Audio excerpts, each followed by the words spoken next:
Rikki Soumpholphakdy here in New York City. I am here with interim WBC featherweight champ Bruce Shu Shu Carrington, fresh off his win against Mateus Heita at the theater at MSG, New York City. Yes, sir. Man, how are you feeling right now, fresh off that win last night? Bro, I feel great. I'm ecstatic right now. You know, it was my first 12-rounder. You know, got my feet wet with that. Felt great. My legs felt great, looked sharp.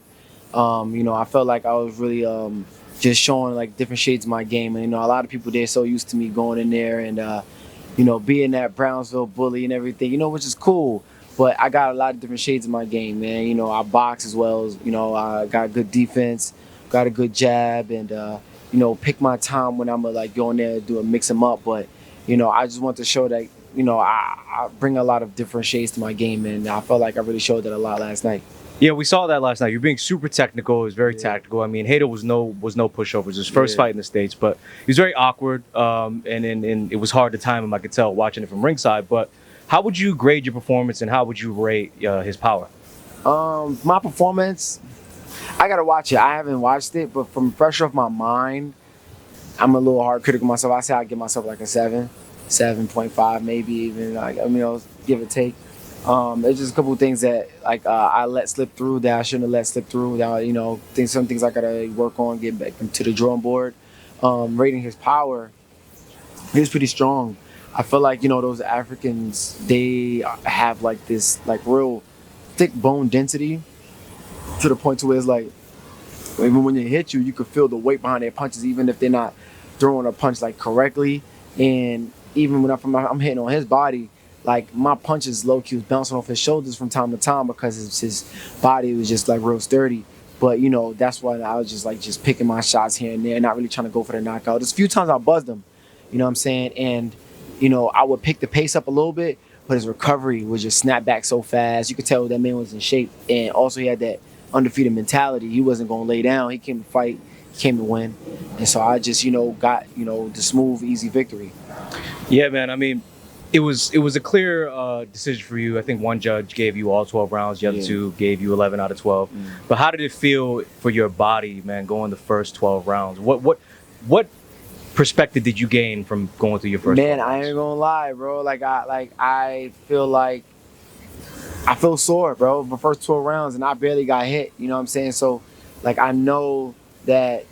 Now, I understand why, like, a lot of fighters, like certain fighters, like, they move around and not try to get hit, take less punishment as they can, because 12 rounds going through, like, you know, fighting on that type of level or just even a higher level, it'll definitely, like, beat your body down the next day. You can feel all the soreness and whatnot. During the fight, you ain't gonna feel nothing. Yeah. That adrenaline rush is gonna go crazy, so you'll feel like you fine, but after the fight or just the day after, you be like, ooh, you turn the shower on, you find little scratches and cuts, it's burning, you like, soap hit you, you know what I'm saying? So yeah, man, I ain't trying to be, you know, going through that. So yeah, I'm gonna definitely, you know, pick up even more on my defense, and you know, we're gonna take everything to another level though, man. We taking it to another level for sure. Yeah, man, you looked impressive last night. You showed a different shade of your game. And at the end of the fight, you called out fellow featherweight champ, Rafael Espinoza. He was there, standing out like a sore thumb, about 6'2", 126 pounds. Yeah. You called him out, man. Tell us about it. Man, you know, I feel like, you know, he come to my fight, right? So like, you ain't just coming in there just to watch, but you coming in there to get some attention. You up. Yeah, he's sizing me up. He coming to get some attention. So I'm gonna give you the attention that you're looking for. You know what I'm saying? I feel like with Espinoza, man, like I really want to fight. I really want to fight all these champions. Honestly, it really don't matter to me who comes first, but I really crave action. I just love to fight. So it's like, if he's here watching me fight, I'm assuming that he's interested in fighting me. So let's make it happen. What's all of this, you know, playing around and, you know what I'm saying, waiting and stuff like that? You have a fight scheduled in September and you don't have an opponent yet. Let's make it happen. Let's do this. You know what I'm saying? And then, if not him, Stephen Fulton. Let's make it happen. Interim title. You know what I'm saying? I got the interim title, and we can make it happen, bro. Like, you got the regular belt. Let's get it going. You know what I mean? I feel like a lot of these guys, they're not unifying the division. Like, they're not trying to get in there. Man, I'm gonna wreck the shot, bro. And once I really, you know, put my foot into that like world championship title type of guy, whatever that title. Like I'm looking to unify the division. Like I said, be the first undisputed featherweight champion in the full belt era. I want to make history, and that's gonna be the first step to imprint my name in the history books right there. And getting back to Stephen Fulton, man, he's obviously stuck in the situation where O'Shaquie Foster was supposed to be reportedly on the co-main as a Tank versus Roach rematch in August. I don't think that's happening. So they're still waiting out on that. But he's not allowed to make a decision on the belt until after he fights. So it's kind of putting you on ice with the belt. Is it frustrating that, I mean, of course, I feel like I know the answer to this, but of course you'd want to fight him for the belt instead of 100%. If he says, hey, I don't want it anymore, Shu can have it. Yeah, man. I mean, bro, like I want to fight for the belt next. Like I've been saying it even since my last fight. You know, it's I try not to get a little like caught up into the whole thing though, because I understand everything happens in the right time. Everything happens for a reason. You know, but yes, I 100% want to fight for the belt next, and I hope that there is an interest in Stephen Fulton to fight me. You know, I feel like he is a well-decorated champion. He's 2-division champion. He's probably, I think right now, he is the most accomplished featherweight champion in the division. When it comes to like the opposition and the accolades that he has, I want to fight against that. That's what makes me like really hungry to, you know, get that respectable win. He had a great run at junior featherweight too. Yeah, junior featherweight. Well, until he ran an Inoue, but Inoue's Inoue. You know, it's like came back, beat Figueroa. He was highly disregarded at that point, but he came back and dominated. So I see why that would be the fight that you want to make, 100%. And of course it makes the most sense in the tri-state area, right? You're a New Yorker. He's a Philly guy. Exactly. You guys can meet up. That would go crazy. That would go crazy. And then I got to get back from my mans out here in New York for you saying that the Tims and the Butters is a Philly thing. It's not no Philly thing. That's a New York thing. I don't know where you get that from now, but all jokes aside, now I would really love to fight, because even that style that he has, bro, like that's a match made in heaven for the both of us. Like, you know, why would that not make a fighter like you excited? Like, I really want to get in there and show like what I could do. Him, Nick Ball, him as well. Oh yeah, you've been vocal about that one. Yeah. I really want to fight Nick Ball really bad. I think for him, I have a lot of respect for him as a fighter as well too. He, in my eyes, should be a unified champion, because I felt like he won against Ray Vargas, and then obviously he won his fight against Raymond Ford. He would have the WBC and the WBA. You know, with Nick Ball, I feel like he is one of those guys that he fights with his heart on his sleeve. You know, he likes to come in there and, you know, really impose his will, but basically just come in like a wrecking ball, like the nickname he has, and it's very entertaining to watch. You know, I think it's always a little entertaining to watch, like a short dude kind of beat up on a bigger guy. It's like crazy. It's like really cool. You know what I'm saying? But you know, I feel like that's another type of style that I would love to fight against, because it's just like it's very fan friendly. I also think that it'll work in my favor 100%. You know, to be honest, but it's definitely a challenge. You know, it was not nothing that I know it's not going to be easy, but that's like one of the main reasons why I want to challenge myself. Like, I see myself having that mentality of those four Kings era type of guys that just want to fight the best. Ray, Leonard, Hagler, Hearns, Duran. I'm like that, you know, and I don't understand why a lot of these guys in the championship level right now in my division, they're not carrying it. I don't see them talking about they want to fight this guy, fight that guy. Like, they're very quiet. And it's a lot of business decisions, though. A lot of business decisions, and that's cool. Don't get me wrong. Like, certain things, it needs that. But when we gonna start making it happen, bro? The featherweight division ain't been this hot in a long time. All these guys is occupying every single sanctioning body. Like, what's up now? Now it's time to start, you know, melting a pot and mixing it up. But, you know, I think that they need a guy like me to just try kind of like, you know, throw myself in the cars and just kind of just ruin the show. Do you feel what I'm here for? Do you feel like there's a notion out there, and I see this amongst a lot of box fans, when it comes to Nick Ball, they felt like after he won that belt, he's just kind of holding it hostage. Do you agree with that sentiment? Based on the opponents he's been fighting? I think it's just a business decision. You know what I'm saying? Because, you know, sometimes when you're a champion, you know, you kind of want to milk that money or whatever, and maintain that, just that status by, as long as you can, before you fight another guy that's like very risky or whatever. Now the caliber of his opponents is kind of like, I can understand that. Like, I don't really like him because he's fighting like a lot of guys that's smaller, that's naturally like 122, and they're coming up like you got Sam Goodman. Who was the guy he fought the last fight? The guy fought anyway as well. I forget his name. But even the guy he fought his last fight was naturally a smaller guy. He's not fighting guys at his weight class for real. So of course I understand how the fans feel about it. I'm not a fan of it, and it just is what it is. So I think it's about this time, like after you fight Sam Goodman, it's about that time you fight somebody that's, willing to give you like a real challenge, and I'm here for that. Obviously, there is a lot of featherweight champions out there. It's a very mixed pot, but there's you with Top Rank, there's Espinoza with Top Rank, there's Leo with Top Rank. So I feel like those fights are easy to make. But there might be some of the higher powers that believe, okay, maybe let's go out there and try and get you to get these guys and get their belts, like the Balls and the Fultons, who are with other companies, bring it back to Top Rank, and then you can do everything in-house. If that is the case, how do you feel about that approach? I mean, I'm not mad at that approach at all. You know what I'm saying? Why would we not want to have everything in-house, Because let's say I'll win the title against Fulton or Nick Ball, and then we have all of the titles under the Top Rank umbrella. Bro, it'll be super easy to start to unify. Things can really happen very quick. And that right there is in my favor. That's something that I really want to be able to do. And then, get that undisputed title. You know what I'm saying? So that actually sounds like a beautiful plan if that is the plan. So I think that's one of the main reasons why, for me, that's my interest of wanting to fight Nick Ball and Stephen Fulton as well, too. Like, bro, I really want to start to like make these things happen. Like, just get the show on the road, basically. Sure.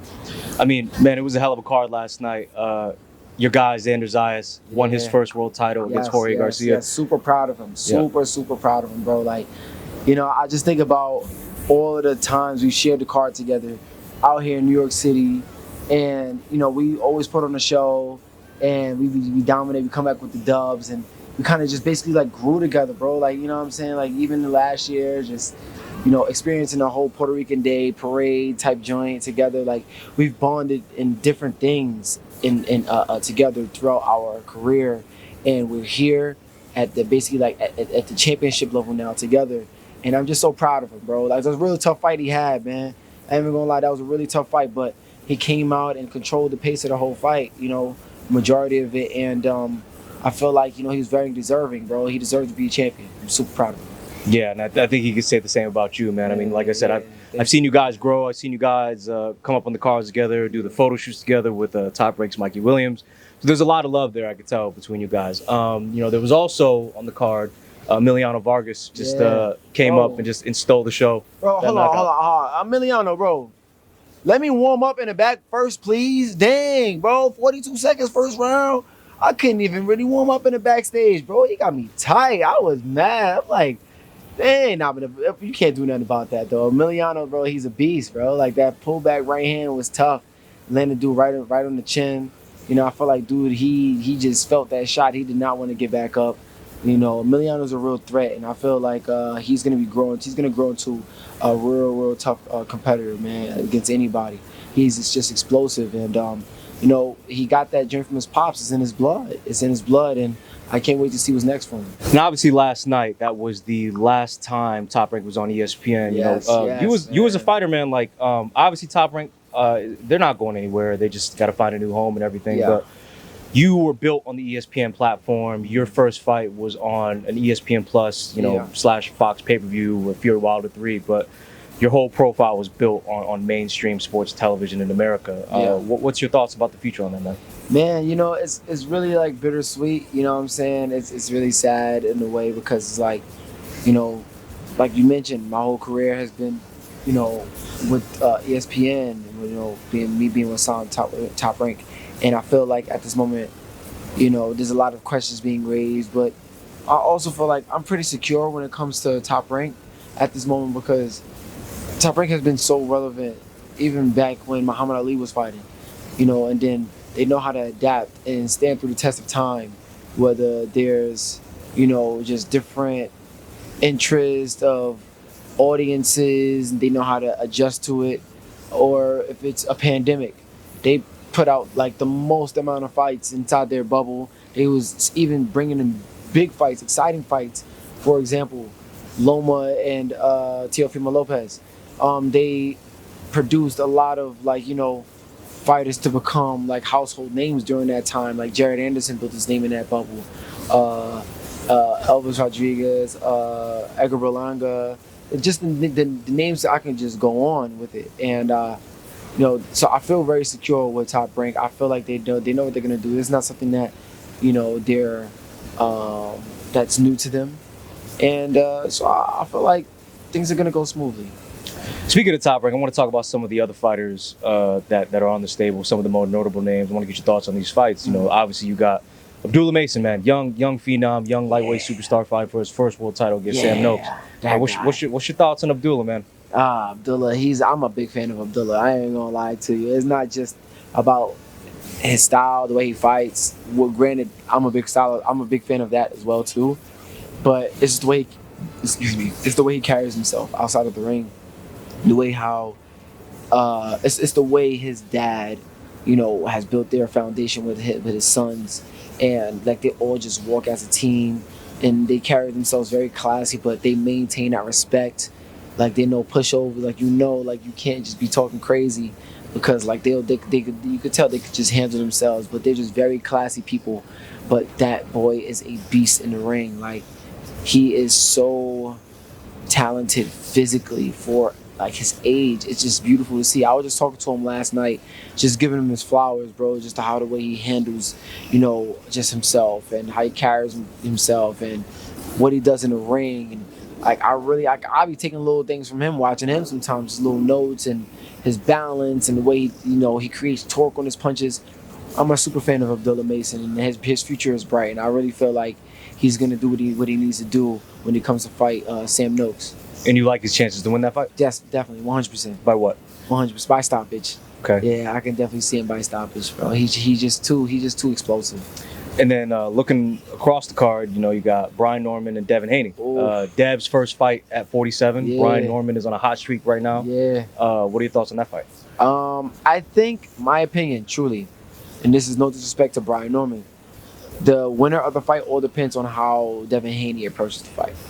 I feel if Devin Haney sits there a little too long, he'll get clipped with something.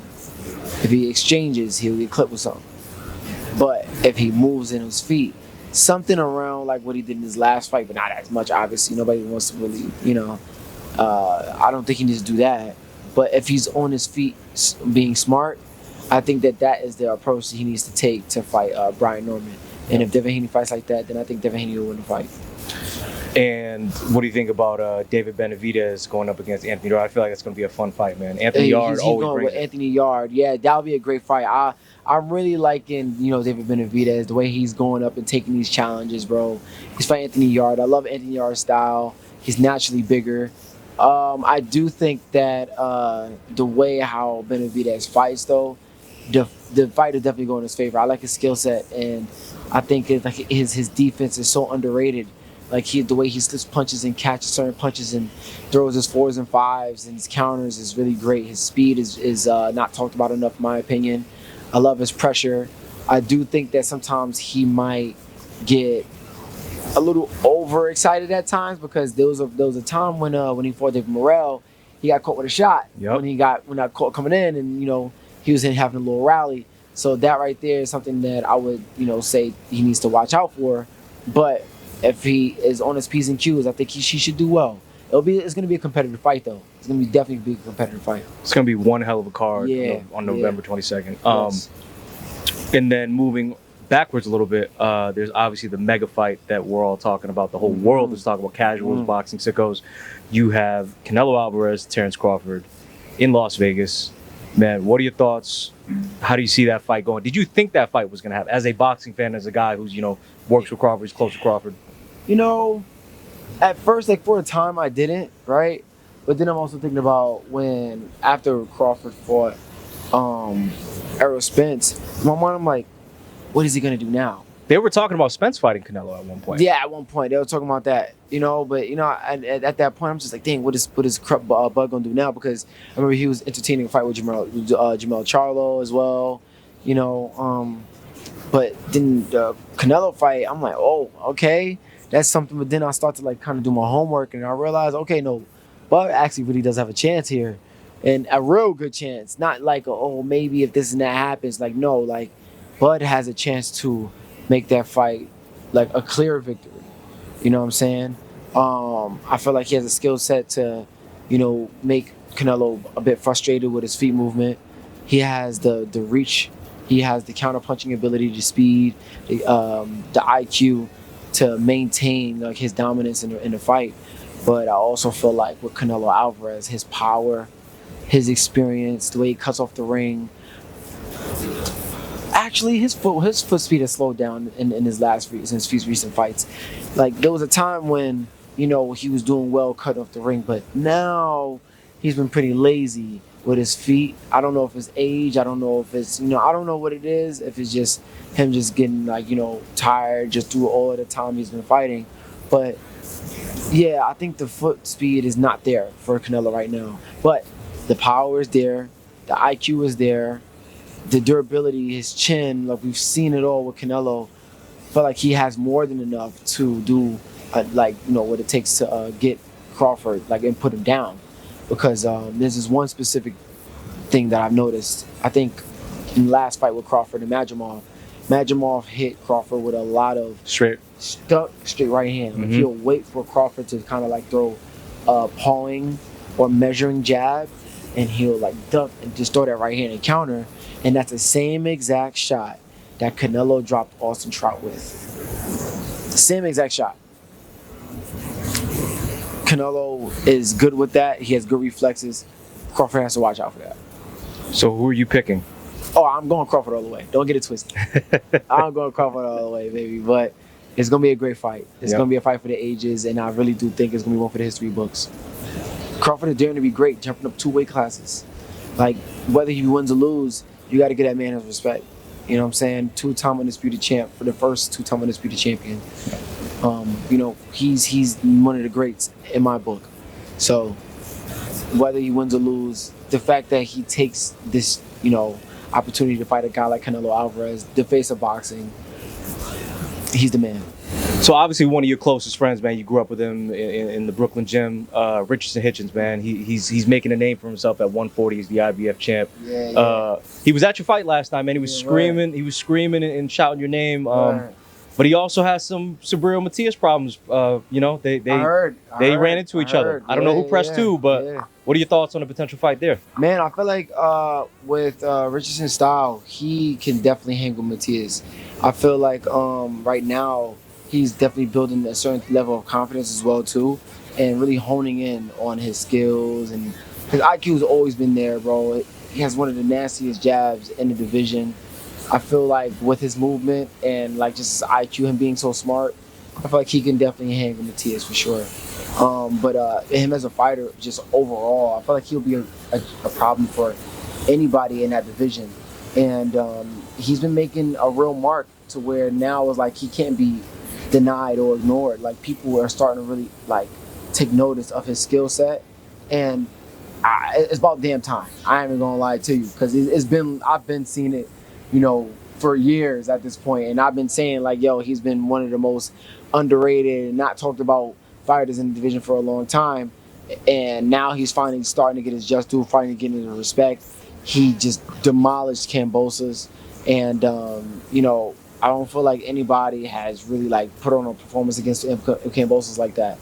And I really feel like Richardson, he's made for this level right now. He's really made a home for the championship status. There's a lot of guys and a lot of big names and players at 140 now. Matias just beat Puello. Mm-hmm. I don't know if they're gonna run it back. Yeah. Tio's obviously still there, and Keyshawn just got in the mix, man. I mean, you came up with a lot of these guys. Yeah, what are your thoughts on the state of the super lightweight division right now? If they can all fight each other, and you know what I'm saying, because let's make these fights happen. If that happens, bro, it's gonna be so exciting, because it's just nothing but high-level talent in that division.